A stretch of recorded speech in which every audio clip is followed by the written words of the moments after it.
really beautiful to see Corey discover her actual powers and her actual abilities and what she was naturally born with and meant to do. And she didn't realize her whole life uh, that she'd been suppressing all these other ones in order uh, to have Blackfire's powers. So I found that symbolic in a lot of ways. I think each of us can learn a lot from that message and from that piece of story. So I would have to say that was definitely the favorite. I mean, that's a very selfish answer, but no, that's a good one. thought it was really profound for Corey to step into her own actual power and be able to discover what comes from that. And so that was really exciting. I thought that was beautiful. All right. Brenton, what about you? You had another very eventful season. Sorry. Yeah, it was. It changes all the time. I guess what's coming to my mind now is I really enjoyed playing a lot of the Arkham Asylum scenes. That prison is such a big placeholder in the comic books. And I just thought it was one of the things that we did really well was, sell the danger of that prison and what it felt like walking in there and the history of supervillains that had been in there and broken out and been back in. And that was, I guess, kudos to the set designer who created a wonderful set and the locations guy who found a beautiful external, a beautiful exterior old jail outside of Toronto. Right. So those scenes with Crane were some of my most favorite and felt the best. Yeah, it's interesting this season going to Gotham, like that whole aspect of it just opened up so much more for like them as a group, but also just the whole idea of being in the DC universe. And I'm just curious because it's kind of interesting to look at it now, like how different it is. And spoiler alert again, you guys are going back to San Francisco for season 4, or at least that's what y'all have lied and told me. So I'm just curious, when you knew that they were going to Gotham, how did you feel about sort of stepping into that? And is there any aspect of the Gotham mythology that you wish you guys could have explored in season 3 that you didn't? And I'll start with you again, Anna. Is there any have explored? Y'all did a lot. I'm not going to pretend that you did. Yeah, I think we covered a lot of bases. I feel like we explored a lot of characters and were able to see Gotham through so many of the different storylines, right? So yeah, I don't know. I don't know that there's anything that I don't know. What do you think, Brenton? You know what? I'd say the answer would be no. I feel like we really explored as much of Gotham as we could. I mean, without diving into, Batman's story and the whole Batman and Robin thing. Arkham was great, like I said. The producers figured out a way and the writers figured out a way to really incorporate the exterior of Gotham. Mm-hmm. Yeah. And create that, that kind of unsafe police kind of theme storyline that I felt was really interesting to watch. So I feel like it's a good tick. We can leave Gotham knowing that we explored, or we could explore with the GCPD, with the rough streets, with Arkham Asylum, and with Crane. So yeah. And the whole Red Hood storyline, which I'm not gonna go into too much depth, but just the way they this is like a very iconic arc in Batman, obviously. And so just the way they were able to explore that, I thought was really cool. I'm gonna talk about 2 big moments for both of you. Let's just go ahead and talk about it. You got to suit up this year, Anna, like legitimately suit up. So it's like it's not that you haven't suited up before, but right. What I mean. This was this is taking it to high fashion, I guess, and superhero excellence. So tell me about when you found out that was going to be something that you were going to get to do this year, and then the first time putting on that suit. Nothing against any previous things that you wore, but legit, that was on another level. I got to look at the concept art for that too. I just walk me through that process for you. Yeah. So I found out that I was going to get what we call the super suit probably about 3 months before we started filming, and that's when the first fittings started. And I've said this before, the very first fittings are very basic kind of suit, and they're drawing everything, and then they're adding everything piece by piece and measuring everything. And so it's a pretty long process. And that's even after, you know, they create the concept art, which they showed me first, and I was like blown away by. But yeah, it was nice to get a super suit. And it wasn't, like you said, I've had great outfits and stuff, but all of my other like cast members and team members getting these incredible suits, and they all looked amazing. And so to finally be able to like suit up for real in that way was really exciting. And mostly for me, I'm always just like, I think a lot about the fans and about our audience. And I know that that's something that people had been so excited for. So I wanted us to get it right, and we did. And yeah, it was great. I feel like ridiculous to try and ask what was like the big Dick Grayson moments this year. So I'm just going to ask the one that I'm interested in, which will definitely make everyone in the comments who's saying Dickory and like Firewing, like all the ship names are coming out here really, really a lot. But the Lazarus Pit, Mr. Brenton, sir. That scene was definitely something that the internet had a lot to talk about. They don't say, but let's just be honest, a little black girl in your whole thing, we have thoughts. We have thoughts. So what have they told you about the potential for what he saw in the Lazarus Pit that you can maybe say? Brenton? Well, I think the idea I know, is, got a little. you know, you guys got me? Oh, we're now we do. Now we do. Am I here? Yes, Short, you're there. sporadic, staccato answers. It was good. Barely. Am I here? Australia, guys. So like, I love y'all, but anytime anyone's coming from Australia, I feel like the signal is. Say it's because he's struggling just a little bit, and this is like exactly what we want him to talk about. I'm giving you a minute to see if maybe the connection clears up. Okay, did we get it maybe? Oh no. All right, while he's clearing up, yeah. and I hope he clears up, I will ask you about your thoughts about that, and hopefully Brenton will clear up over here. I really hope he does, but right now he is all static. Well, you know, that was a really interesting, what I remember about that was it was kind of the first time that, well, it was the first time that Raven came back, and I got to work with Tegan again, who I think is a beast of an actor. And so I'm always excited to be able to, you know, to act with Tegan. But yeah, that was like it was just such a massive, oh no, he's gone. Try and pop back in. So we're gonna hope that he pops back in, but we'll keep going. And also, Curran is in the chat. Invite Curran. I can't. You can invite him. I don't, girl. We will chat. Is that what you do? We love Curran. I can't do any of that, but go ahead and answer. It's cool. Yeah. The Lazarus Pit. Yeah, it was kind of like the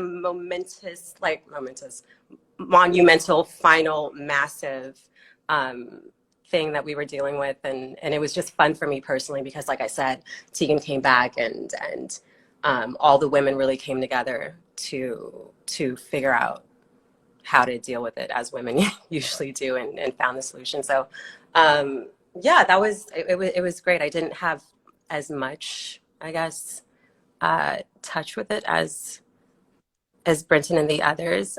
Sorry, I think Brenton's requesting. Okay.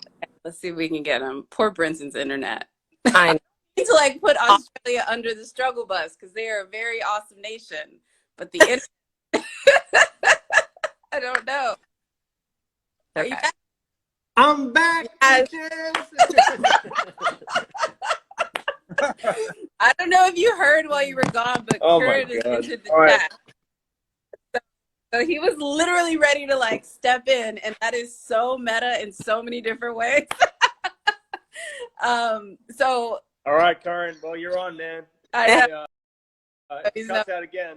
I'll get my no, we really want to know again with that scene, because it is obviously a huge fan service moment. It's a huge moment for, I think, the character, but also like because of that, I'm sure going into it, you know, it hits on everything, the Batman mythology, where we want to see these characters go. So yeah, talk about it. Oh, and he's fucked. Oh, Oh no. Ah, man. oh, I don't know. I know he wants to be back too. Ah, we lost him again. Hey, if yeah. we don't again, it's cool because we have definitely other stuff to talk about. For Brenton's internet though, I really When we get him.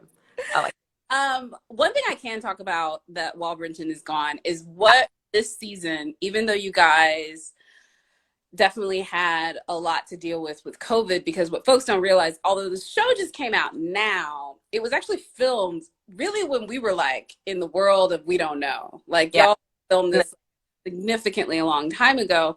Yeah. But you really, I think, upped especially the action and a lot of what I would consider the scope of the show.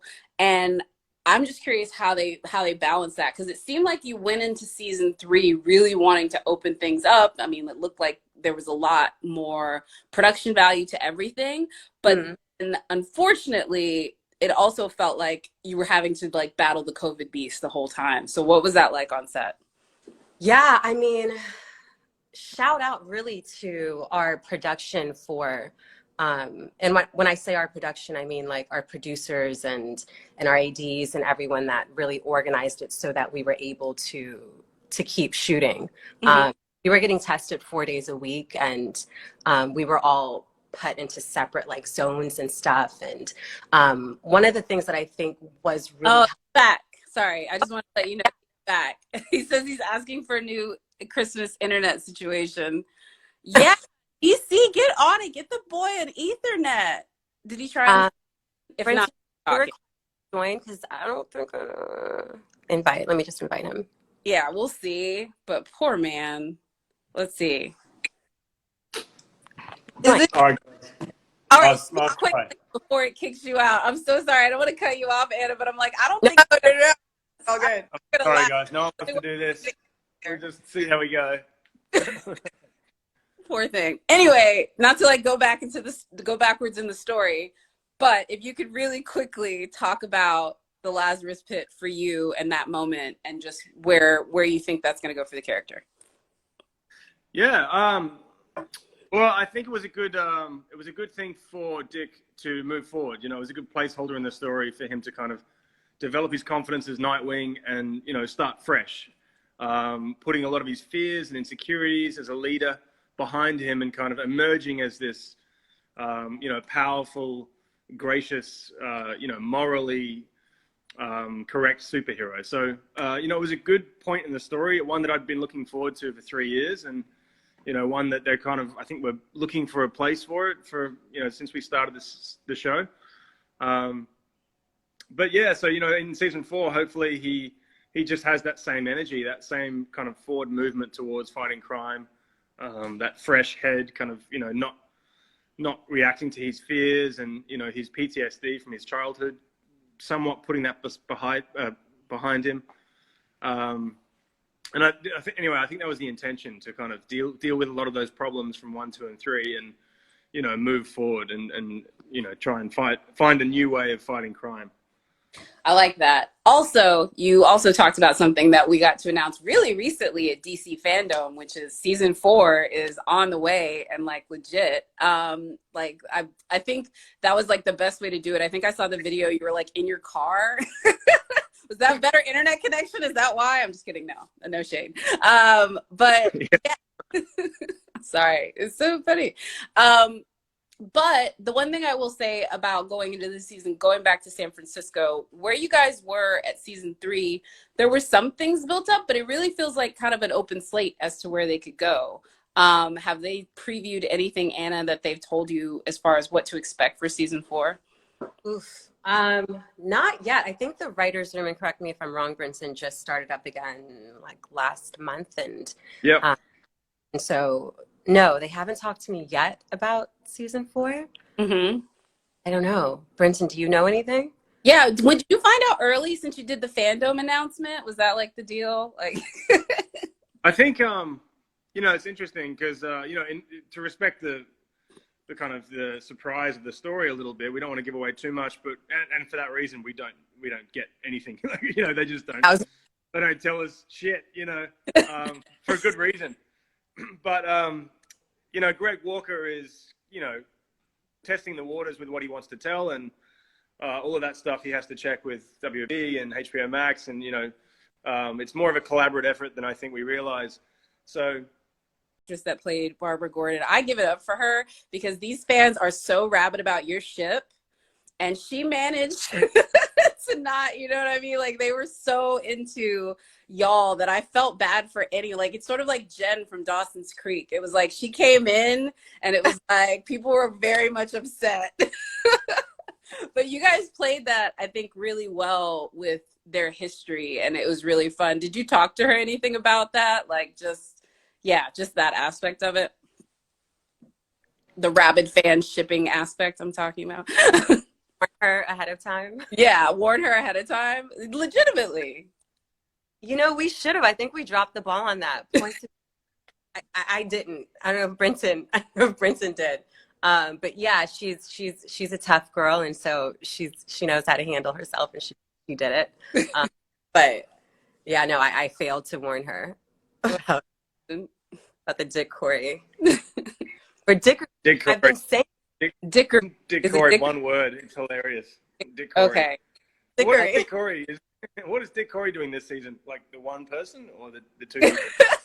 That's all I know. I've been saying. That's why like Gar merges into a bat. We're going to merge into the one character in CGI and just walk around blowing shit up. Don't put it past these fans. I will see fan art like that tomorrow. I guarantee you. Not to leave it too much on like a funny note too, and I know you guys have to get out of here, but the last episode, there's a couple of things I wanted to talk about from that, but mainly the aspect of filming that one. That is a very, like, literally they called it Purple Rain, and y'all were like wet for the entire time, mostly. Like at least half the episode y'all looked like you were like drowning. And so it brought me to my better question. So you definitely talked about your favorite moment from season 3, and I know you guys had to battle a lot. Was that the one where you're just like, I really love playing a superhero? Like, where you had to dig deep? Or was there another episode that was like a particular challenge to sort of film or execute? And I'll start with you, Anna. Well, we did block shooting, which means we shot 2 episodes at the same time, right? And so, yeah, I think I can say that, right? That's fine to say. But so... I'm okay with it. Yeah. DC shush. And so, yeah, when it came to the last 2 episodes of the season, there was definitely like a crunch. It was a lot. It was very demanding, and we were in a bit of a time crunch. And as you can imagine, filming 1 episode at a time is quite a feat. So doing 2 at the same time is. But yeah, I would say that last block, those last 2 episodes were. Yeah, they were challenging for sure.